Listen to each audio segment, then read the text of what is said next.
check the app on AMB and get on the New South Wales app. I'll tell you, mate, that stuff is updated. All right, good afternoon, everyone. Disappointed, it's a rather small crowd. Welcome. We had our second convoy go out. I've got to say, we're increasing numbers. 113 cars went out. Lost count of people, but I think about 60 more tourists or non-residents. And as you'd expect, it was a success. So everyone's in Eden. The convoy back for all those locals who went out for the day is just about to leave, so we'll see them back soon, and no problems at all. So I'll introduce our new Ops Commander or Incident Controller, David Chuck. Come say hello.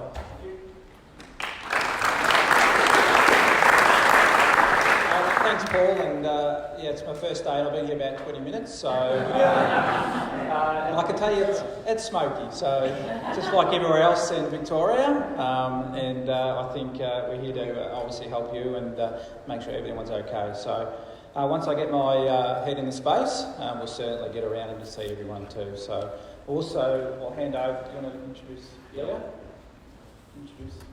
Yep. So give us a little bit of time just to obviously get our head in the space of what we've got to do, and we're here to help you. So I'll hand back over to Paul, but certainly I'll be around to have a chat. So come and do that. All right, I'll call upon Mark as an ambulance and say hello. I feel like I'm just going to say ditto for all my other days, but a couple of things.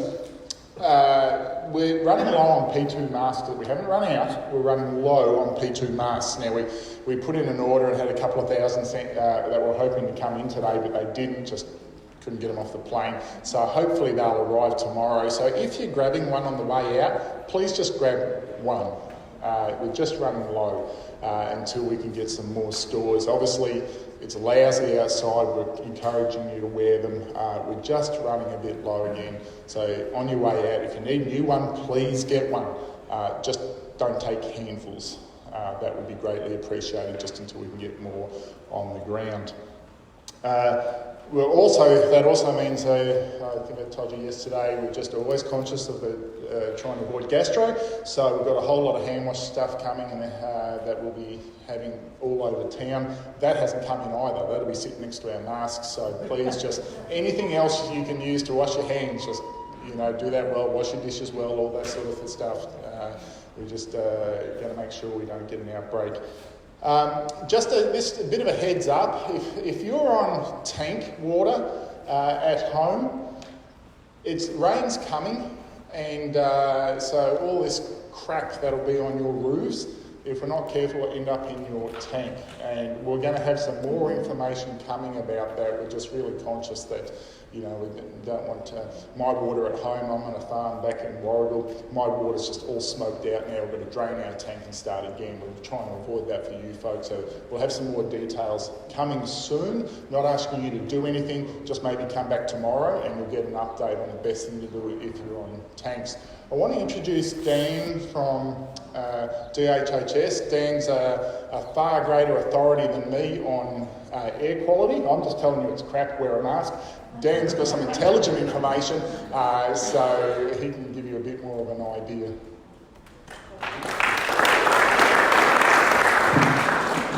Thank you. No, you really nailed it. It's crap, wear a mask, seriously. Yeah. Look, I'll just take a few minutes. We only got in late last night, so I've just spent this morning trying to orientate. I'm from the Department of Health and Human Services. We've got a team here to do all the personal hardship assistance program payments as well, which my boss Lisa will talk about in a minute, I expect. But I'm just a health protection asset basically of the department that's come in with this small team just to try and get a bead on exactly what sort of issues you guys are experiencing and what we can do about that from a state point of view to assist both in the short term and structure up a plan for the long term as well. So I really need you guys to sort of ask me questions and use me. Like if you've got any concerns at all, just find me, ask me, and if I don't know, I'll get back to you. and it's probably something that a lot of people are thinking about but haven't asked. So I'll use this forum, as long as I'm allowed the microphone in the future, to get back to you. So look, we're in this for the long run with you guys, so I expect a health protection asset to be here for as long as it's required. And is that a question? You said you want a question, but I'll wait till you finish. Okay, all right. Well, yeah, I'll get back to you then. So look, in terms of health protection, what is it? We're basically, I know some of you might have come across the RAF, Anthony from the RAF over there. I think he introduced himself the other day. Basically, in this sort of context, we're all about air quality, water quality, food safety, hazardous substance management, and waste management. That's really our core remit in this sort of circumstance. So like Mark said, in terms of air quality, I've got a report from the EPA. It looks like it's going to be basically like this for tomorrow as well. And then it'll start improving. So currently, we don't have an air quality monitoring station that's endorsed by the EPA particularly close to us. The closest one is Orbost. But if you look on a website called AirWatch, EPA, Victoria, just Google that, and it should be the first hit. They've actually got a really good website that shows the whole state and any air quality monitoring station across the state. So the closest one is Orbost, and basically the whole of the state is very poor or hazardous. So we should, when we're outdoors with this sort of air quality, everyone should be wearing a mask. So I'll leave that with you. Now, in terms of how to fit a mask properly, I've seen some various sort of examples of people walking around today while I've been in town doing different things. So I'll just go through it. I'm sorry, it is sucking eggs, but I will just go through it quickly. So basically, you want one of the bands at the top of the back of your head, one at the back of your neck.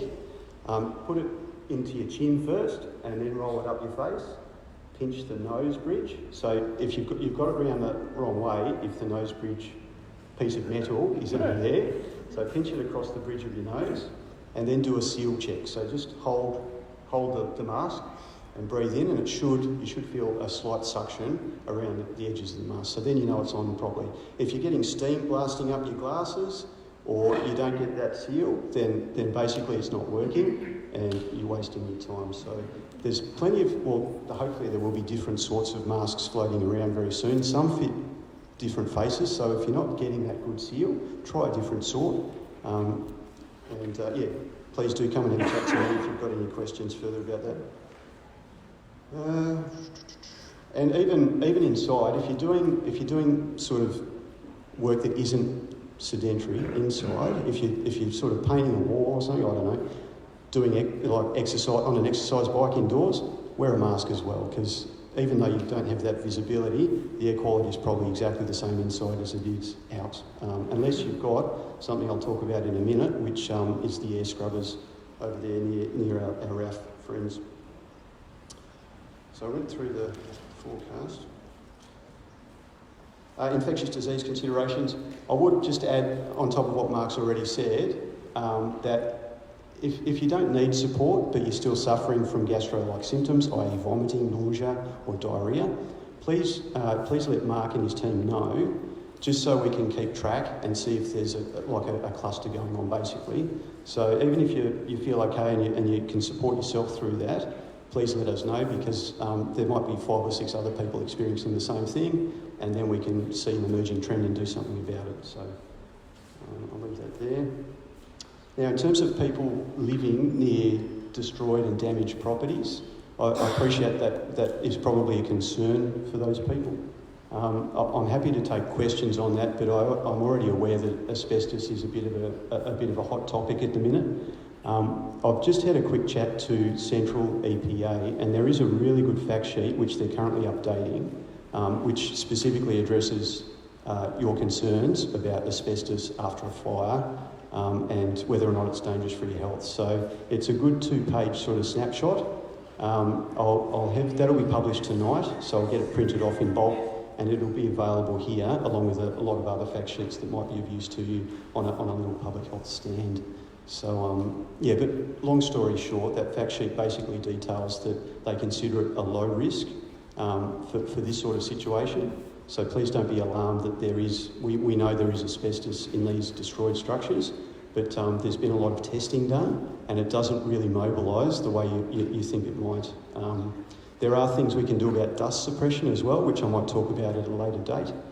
That's obviously dependent on the resources that we've got here in the community, but there are things we can do, and Central are well aware of the situation here in Mallacoota due to all of the first responders' hard work and the RAF as well. And yeah, we're starting to orientate and mobilise to help you out.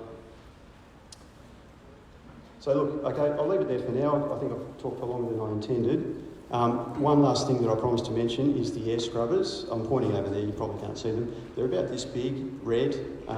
They can do quite a large amount of air cleaning per hour. So what we're looking at doing, this is unfortunately too big. I wanted to sort of have this as a clean air centre, if you like, but it's a little bit too big. So we've got we'll just set up 2 smaller buildings. We haven't decided where yet. I'll let you know as soon as I know. And if you're feeling tight in the chest, or if you just want a break from the smoke smell, they should be providing really good quality air in those rooms that we end up putting them in. So we'll do that later today, and we'll get that out to you as a priority where they are, and please utilise them. Any questions? Yes? Yes. When we registered with the Red Cross, they asked us if we had any concerns, and then they had a column of what people mentioned. Has that been acted upon? No, I'll access that information as a priority. Thank you. Yes? You mentioned about waste before and concerns about waste, and I'm not sure whether you're just saying like human waste or... Both. Right. Well, apart from the garden waste, we've got compost garden bags, and we're being encouraged to use those. Well, some of us our bins are getting full, and we're wondering, is there any way that we can take that? The compost. The food. It's food, like, that bone. Oh, the tip should be open, as I understand it. So you've got nice.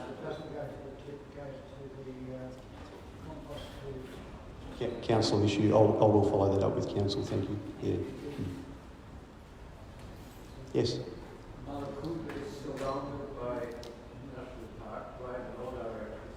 Would you know which part is still burning and how long it will burn before Mallacoota will be out of that zone? So there's still some activity going on. I'm yet to invite Ross up. He might be able to talk to that when he speaks. If we can hold, you don't mind me holding that question for a little while? Yep, thank you. Any other questions for me? Thank you. I'll be around. Please get in touch.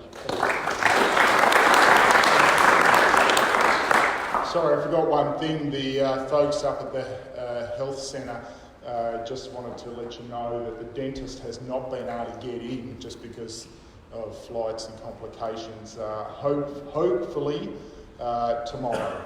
So if you're on the list for the dentist and you haven't been contacted, or you want to get on the list, it was supposed to be Monday to Wednesday. Now it looks like it'll be Wednesday to Friday, so watch this space. One final thing, as with everyone else, ambulance staff are getting turned over, so myself and Ross, the health commander, and Russell, our peer, we're all heading out tomorrow, weather permitting. Just wanted to say thank you very much for having us in your community. It's been a real pleasure to come and be a part of this time. It's obviously a stressful time, but it's actually I've actually enjoyed my time here, considering the terrible circumstances. So thanks for having us. It's been great. And tomorrow you'll probably hear from Sandra, who is here. She's the local Lambo who you probably know and at least have a familiar face. So thank you.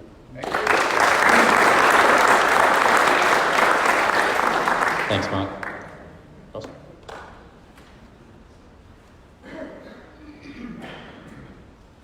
Good afternoon all. My name's Ross Cutlack. I'm Divisional Commander with Forest Fire Management Victoria, looking after the operations part of the fire activity around Mallacoota.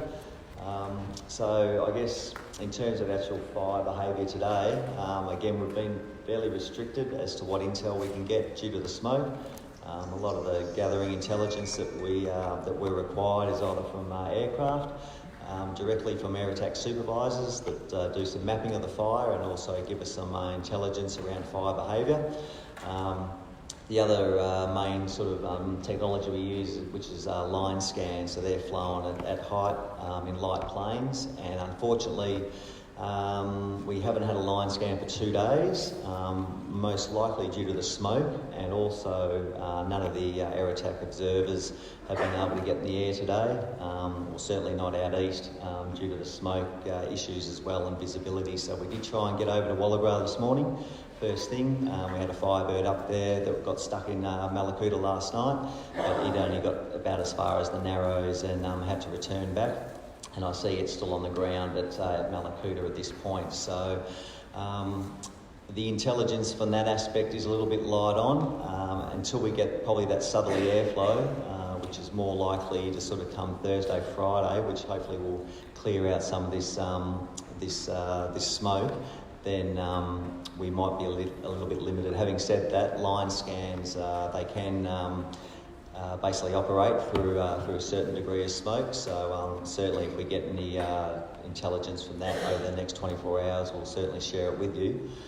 Today we basically had crews working over in the Wallagra sector. That's probably been the most concern to us in terms of, I guess, private property and asset protection. So we've had a crew of FM Big over there, basically working around the Wallagar Road, Walker's Track area. So there is still active fire in that vicinity. Some of the more remote properties there were unable to access due to the conditions of the tracks.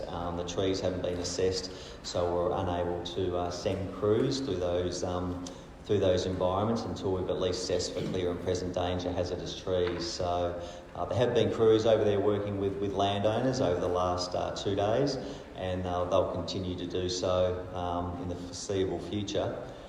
The other area that we have got crews working is sort of up the Wongabel Valley there. So basically, as you're aware, that the fire's already sort of moved through that part of the landscape.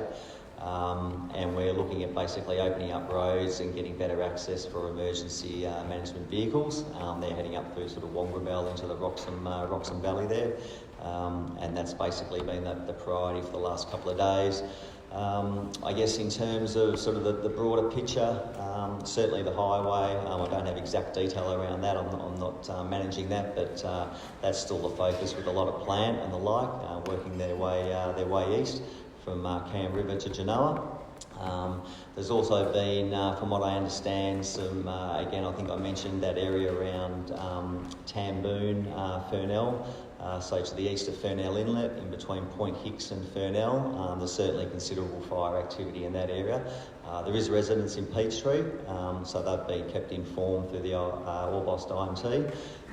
However, there is good activity of fire in that particular region, and also burning to the west of Ben River. So I think on a strategic front, they're looking to do some, currently are doing some burning activities down the Sidley Inlet Road, down towards Ben River, which will try and sort of contain some of that fire to the east of Ben River.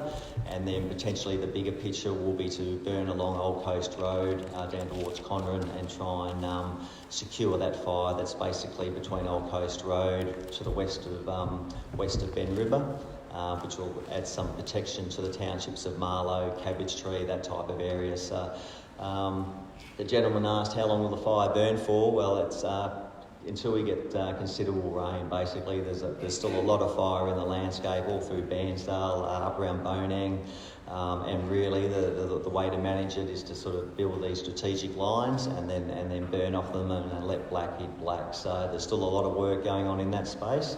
But as I say, there's still a lot of fire basically that's uncontained and untracked and will remain so for a considerable time.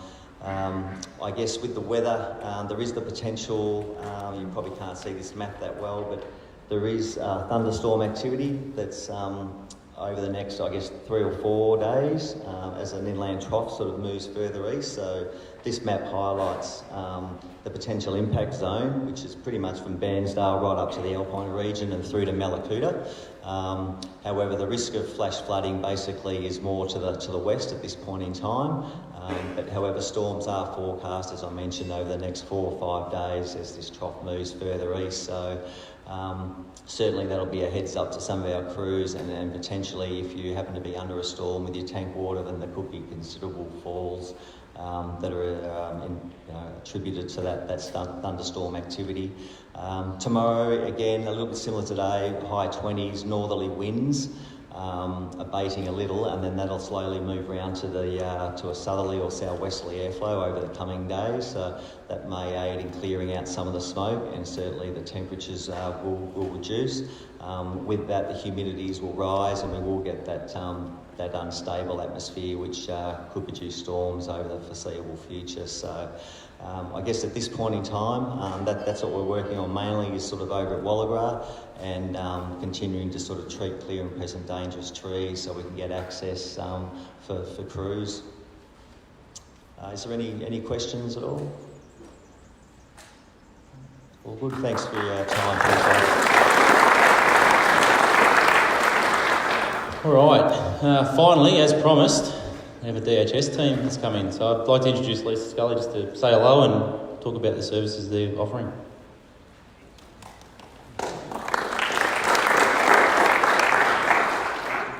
Obviously, I'm a bit shorter than other people who've come in.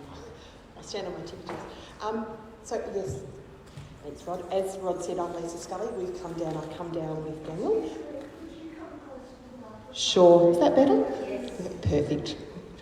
My name is Lisa Scully. I've come down with a couple of people from the Department of Health and Human Services, and our key priority today was to get the personal hardship payments started. So hopefully some of you have met Sue and Yvette, who give us a big wave, Sue and Yvette, who are up the back there. As promised, we started doing the personal hardship payments from here. Up the back there. We had hoped to get the air scrubbers in so that those of you who are waiting could at least have a little bit of time in some clean air, but we'll keep, as Dan said, we'll keep you posted on that, because that's really important, that we can provide you a place where you're comfortable and you're breathing some clean air for a little bit of time. So that's our key priority is today, to get that started. We'll be here from 10 till 3 for the time being, for as long as you need us. So we'll keep rotating through as Yvette and Sue come in. At this stage, I've got 4 more officers coming in to relieve the 2 on Friday, so we'll continue through the weekend. A couple of bits of feedback that we've had about that. One is some of the people who are not necessarily in Mallacoota, who are a little bit out and can't get in. We're working on how we can get out to those communities and process the hardship payments, and we'll keep you posted on that. So if you've got any friends or relatives who are out there, let them know we know they're there. We know that they also need a little bit of financial help, and we'll get to them as quickly as possible, hopefully tomorrow, so stay posted on that one. The other piece of feedback that I had was we said we'd finish at 3, we'll keep going, but we didn't want to still be processing hardships when you all came in for this really important meeting at 4 o'clock. And I know that some people have a lot of activity through the day, so we'll also work on how we can open up perhaps a 5 till 7 or something like that to provide you with an opportunity outside of those business hours. Is that something that would be helpful? That was the first bit of feedback I got, yeah. So remote communities and perhaps satellite, whatever you want to call them, we'll get to those people really quickly, and we know that they're there, and we know they need help, and we know that people need help outside normal hours. There was also 2 other things. So this is a really initial payment to get people over the first hump after a hardship. There's other payments that are available for people, particularly those of you who've lost part or all of your home. So we can provide some of those follow-up information. We can register you and make sure that you've got the information to access for those payments as well. We've also got a lot of fact sheets that we'll start to make available to you, whatever you think is necessary, whatever you think is helpful. So let us know. Let us know, either Daniel or myself, what is helpful for you, because we know that in times of trauma, it's really, you've all had an incredibly traumatic experience, and sometimes it's that first thing you need really quickly. And as you start to try and figure out how you live now in these circumstances, what are the next questions you have? And we know that that changes day by day, week by week. So let us know. We're starting to plan for that and give you whatever you need. So Daniel and I are the best people to let us know about that kind of health stuff.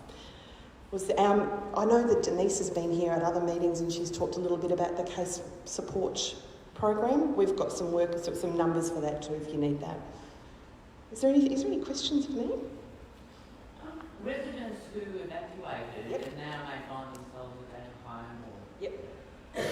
how are they being helped? Are they needing to go wherever they're staying to somewhere, or they contact you? So as people were evacuated, they hopefully went through a relief centre and were able to register at a relief centre where they would have been able to access things that were available for them then. And I know a lot of Mallacoota residents evacuated by air, some by ship. I was actually at Sale when we received them, and we had a very slick process. People could not get past us without registering for the Red Cross and getting information about what was available to them. So if you know of anyone who slipped through what we thought was a really tight process, let us know. We've got phone numbers they can ring and websites they can get on to follow that up. Does that also include people who left before as well? So if you were directed to evacuate, yeah, there is, and I probably will, for Sue and Yvette, there's probably some technicalities about what they can get. But if their home was destroyed or they can't come back and they're actually displaced, there is things that are available to them. So come and have a chat to us, and we'll put people in touch with the people they need to be in touch with. Yeah. Any other questions? We're all wearing these t-shirts. Come find us if you've got any questions. Thank you. I've been fortunate enough to meet a fellow who came in yesterday, and he's generously enough a lived experience. Steve Roscoe, I'd like to invite him up to have a... Sorry, mate. Steve Pascoe, invite him up just to have a quick chat and introduce himself, please. Hi everyone. Steve just asked if I might introduce him to give a little bit of context. So, Steve's had a lived experience at the Strathewen fires in 2009. Lost his home there.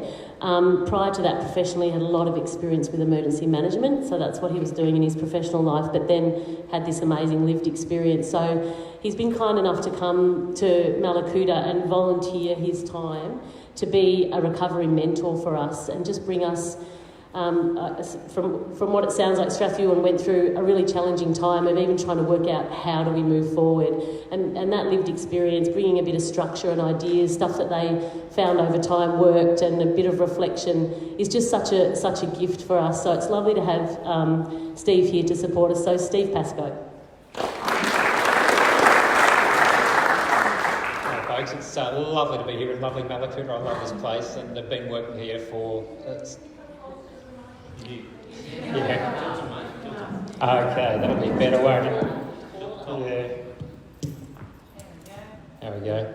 Better. Thank you. Thank you. So I've been working in Mallacoota for some of the last year as well on fuel management planning for bushfires, which has been incredibly successful.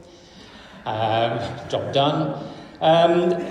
So my experiences in emergency management, particularly in disaster recovery, a bit in the psychological support required after.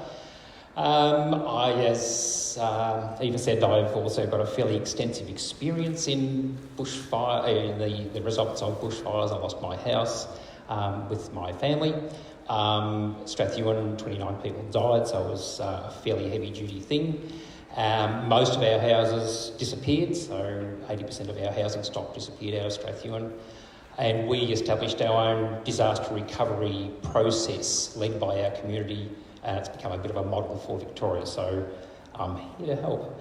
I also realised that you've been running on adrenaline for about 2 weeks now, and adrenaline's wonderful for fighting fires and wonderful for running away from saber-toothed tigers, but it's just not a great thing for your health.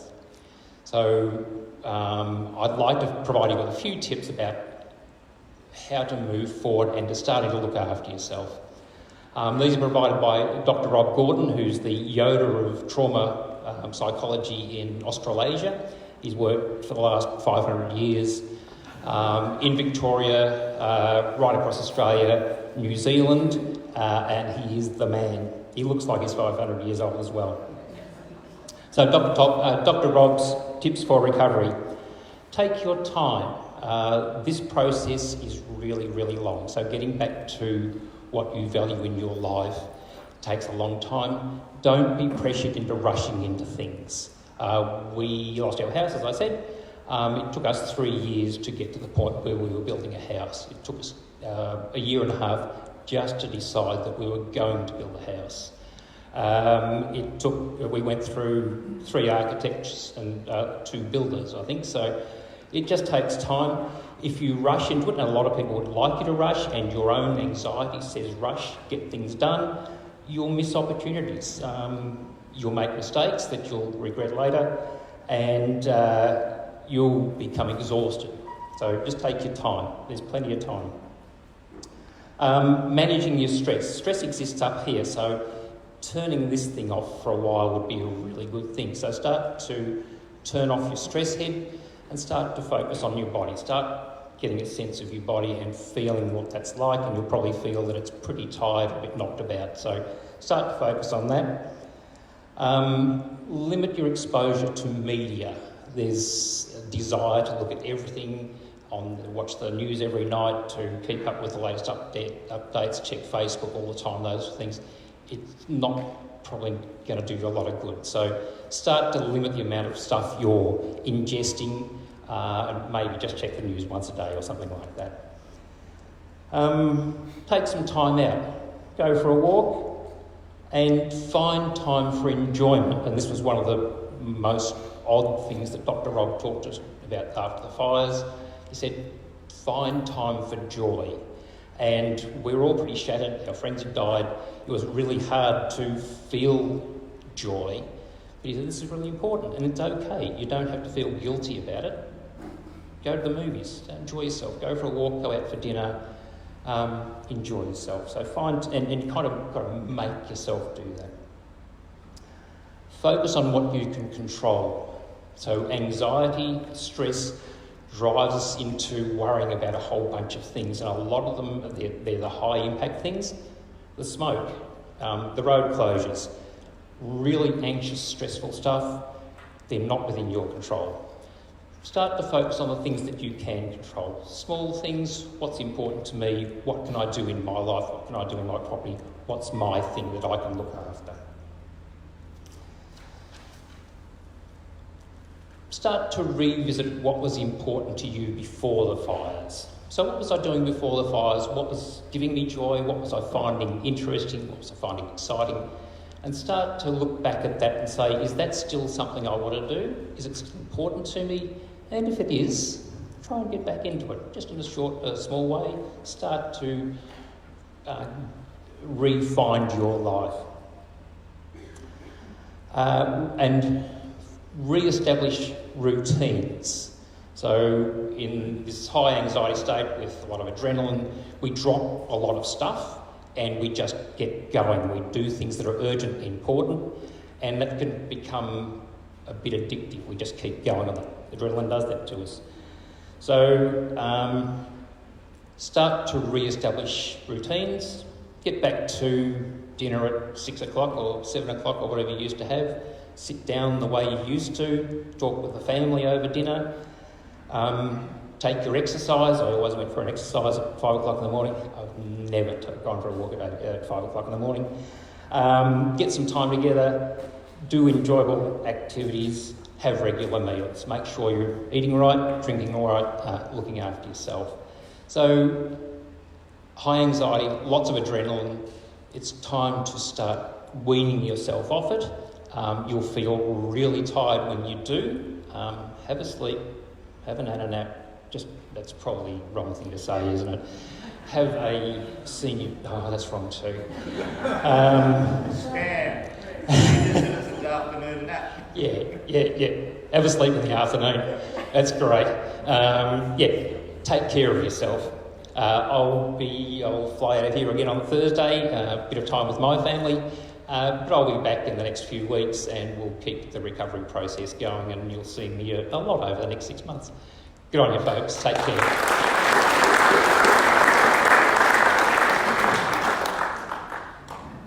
All right. We are a dwindled crowd, so does anyone have any questions? Yes, ma'am. You're probably aware, but I've been asked by Postmistress Pam to let the community know that there was arrival of Express Post today. Really? The mail got through? Well, just Express Post. That'll do. Yeah. I'm taking it. There's no word on any other mail, but so people would like to go and collect their Express Post. Check your mailboxes. You never know. And will you please pass the word around? Because I think it's going to be put on the radio. Yep. So some mail got through, and my friends from the ADF are working very hard to get the rest. So we are definitely putting some energy towards that. Yes, sir. Heard a whisper that that the generator is struggling a little bit. Is this? It's untrue. Right. So if you don't know, the good people at SB Ausnet have worked very hard. Obviously, 85% was the last figure. I'm not going to steal their thunder. They're bringing in another one, so we'll have a redundancy. We've got a massive fuel bladder, so there's I think a week's worth of fuel for the generators. We're drinking it though.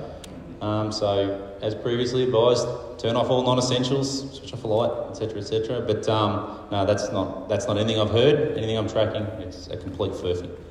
Yes, sir. There is. You'll hear more information. I'm going to announce it the night before, otherwise I'll get sore. And well, my follower will get sore. I'll talk about that in a minute. Yes, ma'am. Are we allowed to know how many people are actually in Mallacoota at the moment? Local or visitors not? You are, and if you have that figure, I'd really love it too. No, the best I'm tracking. So I worked on the figure I was given when I arrived, and I'm sceptical of it, but it was the best guess that we had with all the evacuations and the chaos. So I'm tracking about 1,000 people. Yes, and so that includes Genoa and Gypsy Point in our outlying areas. That includes all the people that are here and aren't here at the moment, but will be very close to coming back now, and potentially some tourists that still remain. But you know, we'll call it an even 1,000 is my best guess. So if that helps, I hope. Yes, sir.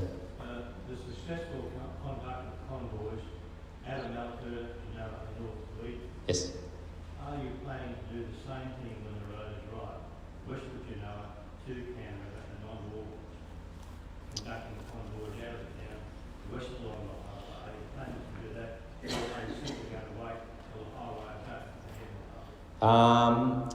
So I'll re-emphasise my comment that I made the other night, that there is no timeline on that Western Road opening. I'm not even going to say the days. Look up the ABC. I was very, very clearly quoted, sadly. But what the future commander... So unfortunately, we rotate in and out. So what is decided by the emergency management team then? I imagine that would be common sense. But I can't speak for what the incident controller at Orbost and the decisions around the risk around that road. The difference between here to Eden is it's predominantly a straight road or there's no hills. But Mount Drummer, as you know, is almost barriers the whole way for some very, very steep falls and that sort of stuff. So it's a completely different risk assessment, a completely different group of considerations. There's a lot more risk to accept in that instance. So I hope that answers the question. It doesn't really give you yes or no. It's a dynamic situation. I think the decision we've made once they've worked through that as to what is best and what is safest for the public. So Well, it might help us make a decision when we're going to go that way. my advice, sir, is if you're on a timeline, go north and do it soon or do it early because you're a day. Where are you heading to, sir? Okay. Yep. So you're a few day trip, hopefully, with fatigue and looking after yourself. There's no time in the future that I would predict that you will be leaving here to head west along the Princess Highway. Thank you, sir. Yes, sir. We have just a daily progress report on how the road is going. You know, there's a few kilometres leaving. How far are they getting safe each on it? Yep. So I suppose that's something that. Thank you, David. So David, I'll go back to what Mark spoke about. I don't know if you know. Tim spoke about last week, and when he made that elaborate promise that we'll be able to get something out in 5 to 7 days. Committed himself.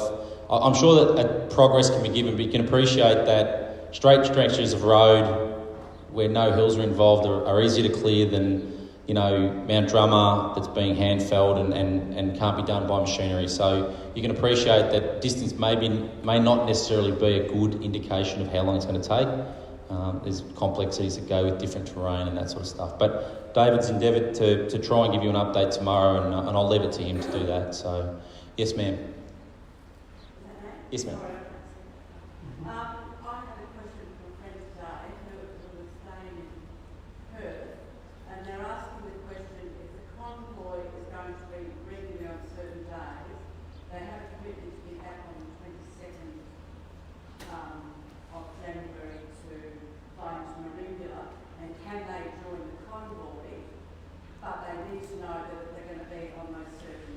So are they someone, and I use the word displaced, and I mean no disrespect to that, are they someone that is from Mallacoota? Yes. Yeah. So that he is going to do local work here from, I think it's the 22nd, they said. Okay. So we're running these convoys regularly, and we're obviously, and I've been resistant, and I've tried to. It's a challenge to explain why we're having problems bringing people who aren't here or haven't been local for the duration back. It's complicated, but it's the 14th of January. And I assured you that we are working absolutely, it's the front of my mind, it's going to be at the front of the person who takes my position's mind, to bring back everyone who isn't here as quickly as humanly possible. And I'm sure that if you keep coming to the meetings, and in 8 days, which is when that is, there'll be plenty of information between now and then. It's been a week and we're all of a sudden doing trips to Eden. So I think that there's a lot of progress happening. I think that if you come each day and get that feedback as things evolve, there's big community, there's lots of messaging coming out. Keep a focus, and hopefully we're getting some stuff out that people can see, the bulletin, the newsletter and that sort of stuff. I feel comfortable that it's likely that there'll be opportunities to return by then. No, I mean, they can join the convoy at Boyd's house. At this point, we're not in a position for people to return that haven't been here. But by then, I imagine there may be a change to that. But I can't comment that there will or won't. I'm sorry. Anyone else? It was very long, wasn't it? I'm sorry. Yes, ma'am. Following on from that, as well as residents, all my residents being able to come back in, are you also considering family members of people like many others? Yes. Yes. Yes. Normally have family. All of those things are included in the thought process. I mentioned last night there's a really robust plan being prepared about how to return people and return them so there's enough support here. We're working really hard to bring in a lot of people that are expertise. So Stephen talked about well-being and all those sorts of things, and so we want to have that support present as well when that happens. There's a lot of grieving going on. A lot of people that are here have had an opportunity over the last couple of weeks to take that, and that's going to continue for people who, when they return, there's going to be pressures on the town as a result of that, which are all natural and understandable.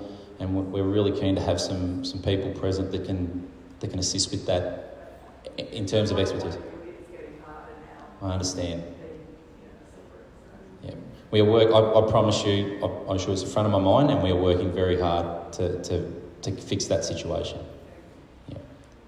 Anyone else? Yes, ma'am. I just wondered if there's some way that those people are doing enormously hard work with hand clearing timber on Mount Drummond could receive the thanks of their community.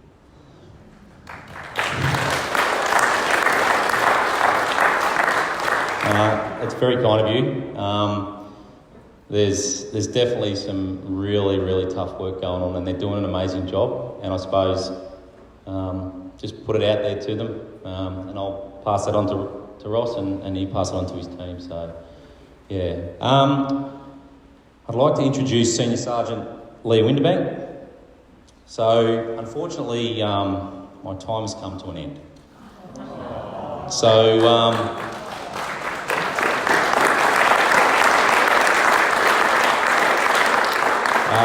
it's been, the pleasure's not the word, but I'll use it anyway. It's been an absolute pleasure to serve you over the past week. You're an amazing community. The amount of hugs I've had randomly in the street's been a little bit overwhelming, but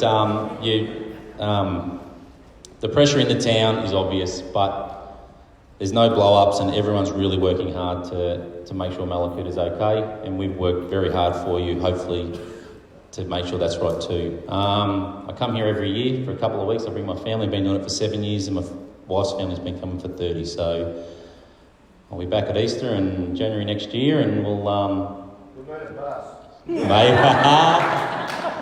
hopefully by then. I'll tell you, I'm worried if it's not. But thank you very much for your kind words and your good spirit, and I wish you all the very best.